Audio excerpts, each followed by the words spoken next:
Creating a web template really has saved me time and effort when it comes to creating and designing for other clients. And so the whole reason that I created some of these web templates is to make it easy enough for me to get some sort of prototype out there for the client in a relatively short amount of time.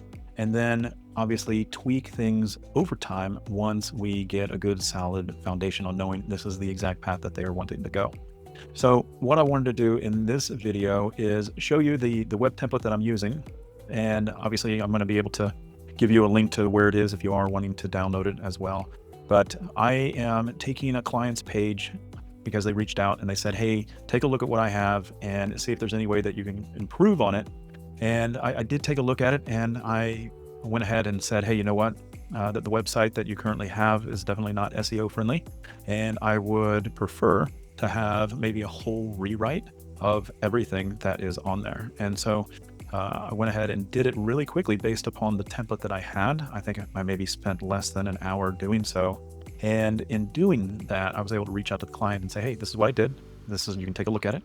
And I gave them a video as well to go along with it to kind of explain my reasoning. And they said, yeah, let's go ahead and do it. So anyways, the template that I'm going to be utilizing, it is available in the Code Zone School for you to download, for you to use. And maybe you can see a reason why you may want to have some sort of web template out there in order to create for your clients, to have that really fast turnaround and to have AI really help fill in the gaps and fill in the holes to make this a little more speedy for you as a developer or future freelancer, right?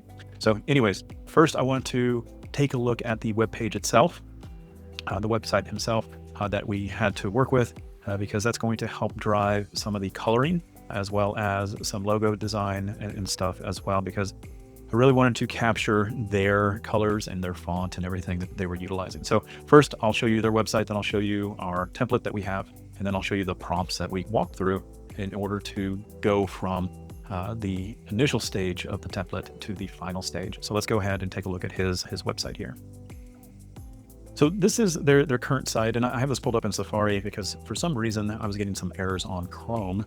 The JavaScript was not functioning properly, but we can kind of get an idea of the website. And this is indietoteco.com. And we kind of got the Pacer-like style of coloring with that blue and yellow background to get the nice cityscape on there that represents the top of the tote, which is that you can see right here. For his example, or from his webpage, he's got 3 packages to choose from. And once you click on the button, you're taken to a Stripe checkout in order to proceed with this. And then he's got the how it works. He's got a schedule of pickup and delivery. And then he also has a playbook and just a few items down here for messaging and getting in contact with them. So anyways, I kind of took this idea and I wanted to take this page and take a look at it from an SEO perspective. And he did inform me that this was AI generated to begin with, and that might be good, but also bad because it didn't take into consideration some of the local SEO tweaks that might need to have been made in order to know that this is for a local landing page, right? And so this page is just a single page, by the way. There's no multiple pages, but let's go ahead and I'm going to go ahead and minimize this and go to the Chrome, because I have that Chrome extension here called the Detailed SEO extension. And so if I click on this, we get some information from SEO wise, because again, we're trying to increase ranking and everything. And so we have a title here that really doesn't make sense. Indie Toco, cardboard sucks. Great. Maybe this could be something a little different that is specifying, hey, this is where we serve, this is what we do. Or, hey, this is the company name, this is what we do. This is where we are servicing. And then the description could be a little bit better, but it is what it is there. And then as far as like social sharing, notice that we don't have any open graph images. So if we were to share this on Facebook, share this on any type of platform, whether that be an iMessage, we're just going to get nothing on there and just a blank image, right? So the image is going to be ignored, it doesn't have it, and you're just going to get something that's very text-based when sharing the link. And then the other thing here is schema. We do not have a schema on here. That really helps with Google of knowing what your website is about. Just gives a little more context when it's searching your page. So what template did I decide to use? And this is the template that we decided to use. Again, this is not his site, this is the template. Again, I'm trying to make my web development go a little bit quicker and getting them some sort of prototype out there, just saying, hey, this is what we have going on. but I want to plug in their information in there so that way it feels more like their website. And once they start seeing it more like it's their website, they're going to take a little more ownership. They're like, oh, I can actually see this as a landing page. I can see what we're going for here. And again, this template really tries to encompass things that, for these tote companies out there would want to have. Notice that I have like 4 pricing points here. He only has 3, but we're hitting up on all the things, the places that you serve. We have a map of where the service could happen at. So it just has all these nice things, Google reviews, reviews of these ones are fake. Obviously, they're on the template, but we can go and grab Google reviews if they have them. And then we got a nice FAQ. And then we have multiple pages set up on here. So it's not just one landing page. So this is the concept or the tote page for the template. And then I want to show you what the final product kind of ended up looking like. And then we'll go through some of the prompting to give you an idea on, oh, you can do this as well. And so mainly it was a lot of, when we're talking about prompting, it was like talking to a person and having it add all these features on here.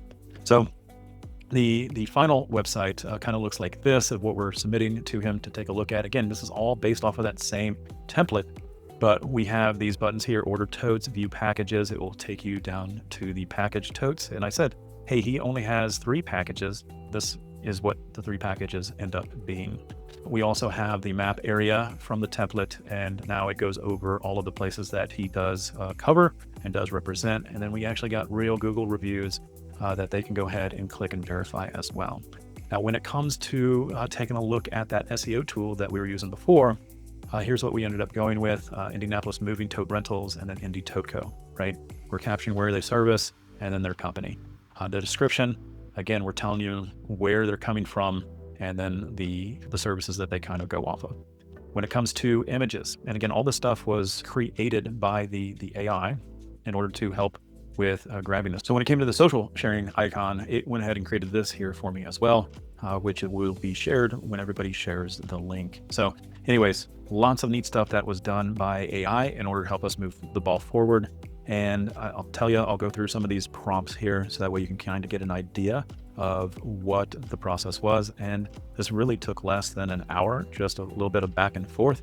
And mainly it was just the AI thinking about the things. And while it was thinking and working, I was, in my mind, going over what should be covered next. So with that being said, let's go ahead and take a look at some of the prompting that was used in order to create that multi-page.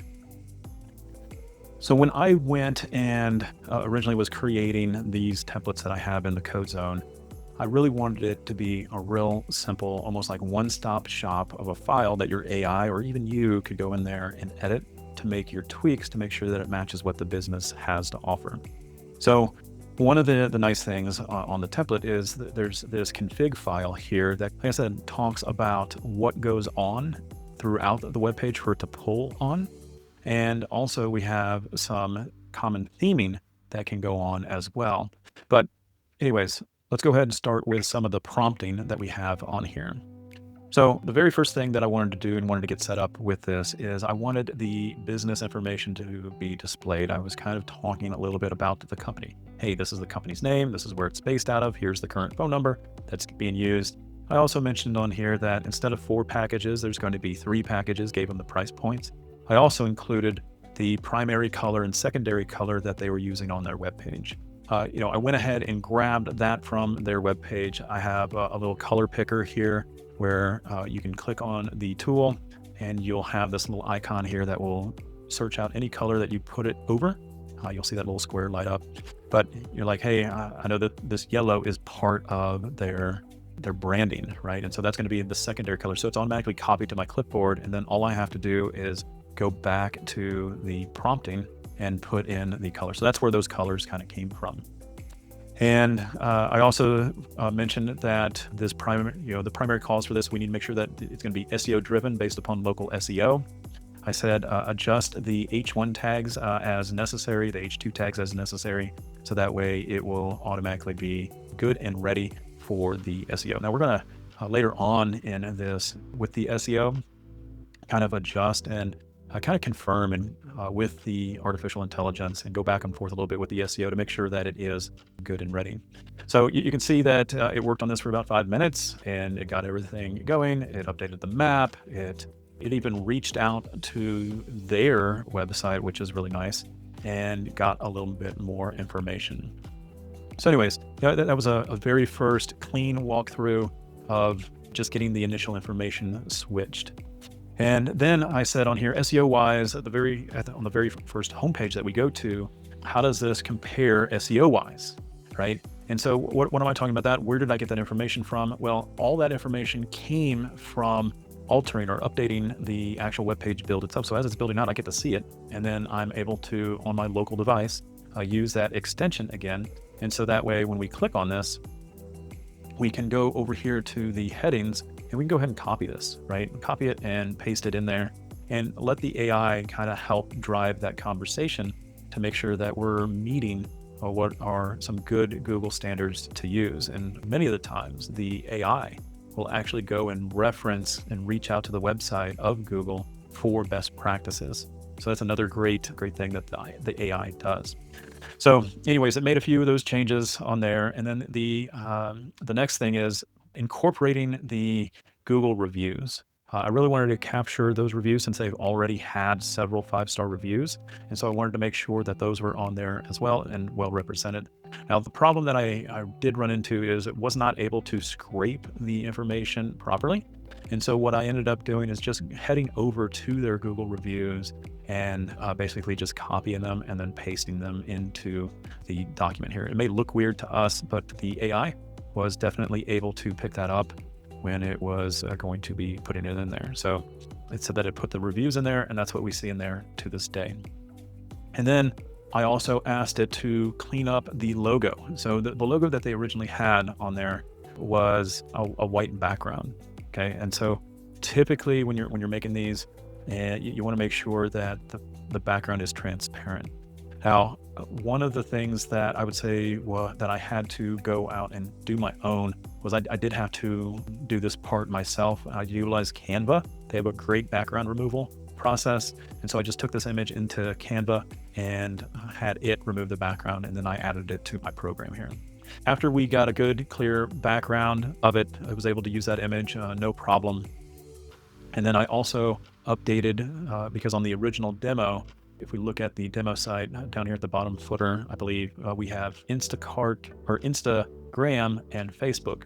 This individual just has Facebook as well as TikTok. So I made sure that the TikTok and Facebook were used instead. So if we take a look at that, if we scroll all the way to the bottom, we have the TikTok and the Facebook.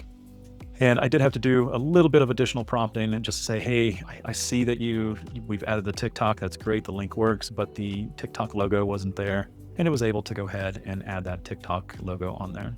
The next thing that I kind of prompted was just a few cleanup parts with the service area. I have a service area page. I also have the service area itself on there, meaning that we have this on the front page, but we also have the service area over here. And on the home page, it wasn't showing all the places that it served. And so I just wanted to make sure that on the home page that once people saw it, if they didn't see that their area was being served, they might have clicked off. So I want to make sure that it did on the home page have everything that it did need for the service area. All right. Now, as far as some other things that I did on here, if we look at their page that they have right now, and they have some decent font, I wanted to make sure that this font family was included in the new build as well, because if we look at this over here, this font does not match their branding. And so I wanted to make sure whatever they kind of had on their image was going to be able to be converted over here. And so I knew that they found some image or some font family before that would work well. And so that's what we ended up doing with it in the conversation. So it actually went out to the website, saw what was being used, and said, hey, we can use this stuff too. It's just a Google font, so we're going to go ahead and include it. So anyways, it did, and we confirmed it, we validated, and then some things that we decided to tweak as well. Some of the fonts, now that we switched the font family, the font sizes kind of needed to be adjusted. So you can see it went from 13 to 16 pixels and 13 to 15 on the buttons. So anyways, just small back and forth changes on here, and they don't equate to much. This part here, I was asking for an open graph image. I made sure that I said, hey, this is the website that we're going to be utilizing, because this needs to know what website it is for the social sharing to actually work and function. So I went ahead and had it create this, and it went ahead and applied it to all the pages. So that way it did build successfully. So this is the image that will be served when somebody goes and visits the website.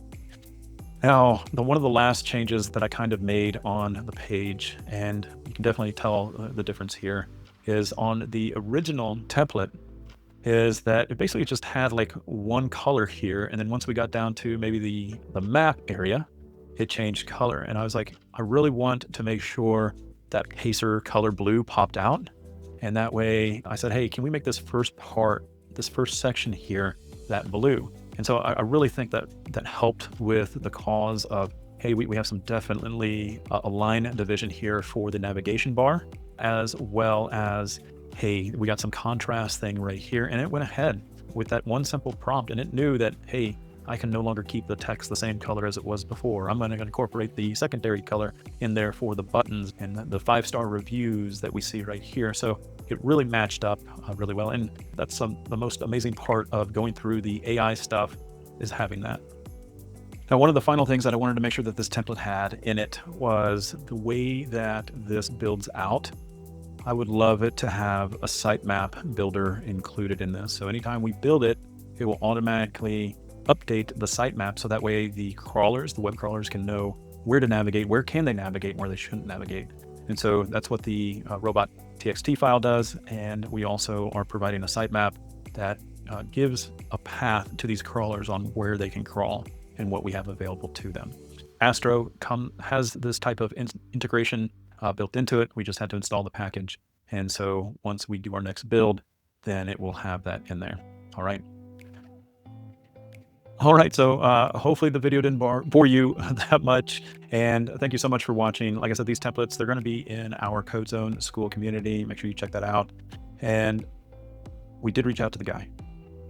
He did say he loved it and they're going to use it. So anyways, we should be seeing that on their webpage shortly. All right, so take care and we'll see you in the next one.